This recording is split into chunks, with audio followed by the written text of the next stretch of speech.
الشیطان، پھر شیطان نے ان دونوں کے دلوں میں وسوسہ ڈالا۔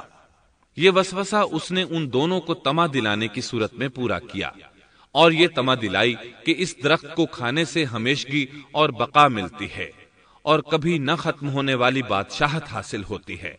اور اس وسوسے کا مقصد یہ تھا لِيُبْدِيَ لَهُمَا مَا وُورِيَ عَنْهُمَا مِنْ سَوْآتِهِمَا، تاکہ ان کا پردہ بدن جو ایک دوسرے سے پوشیدہ تھا دونوں کے روبرو بے پردہ کر دے۔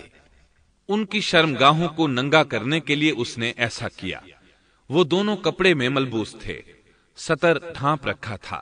جب انہوں نے اس درخت سے کھایا تو لباس نیچے گر گیا، دونوں برہنہ ہو گئے۔ یہی شیطان چاہتا تھا کہ انہیں برہنہ کر دے، اللہ کی نافرمانی پر اکسائے۔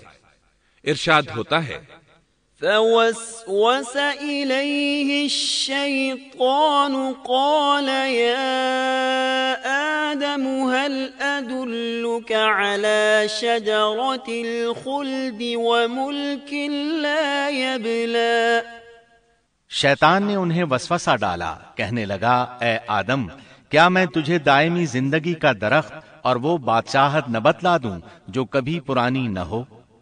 جب تم اس درخت سے کھاؤ گے تو ہمیشہ زندہ رہنے والے بن جاؤ گے اور زبردست بادشاہت حاصل کر لو گے۔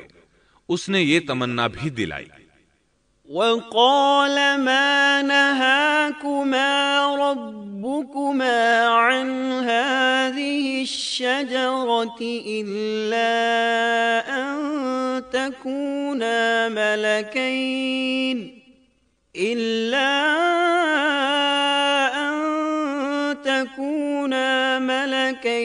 أو تكونا من الخالدين، تمہارے رب نے تم دونوں کو اس درخت سے اس لیے منع کیا ہے کہ تم دونوں فرشتے نہ بن جاؤ یا ہمیشہ زندہ رہنے والے نہ بن جاؤ۔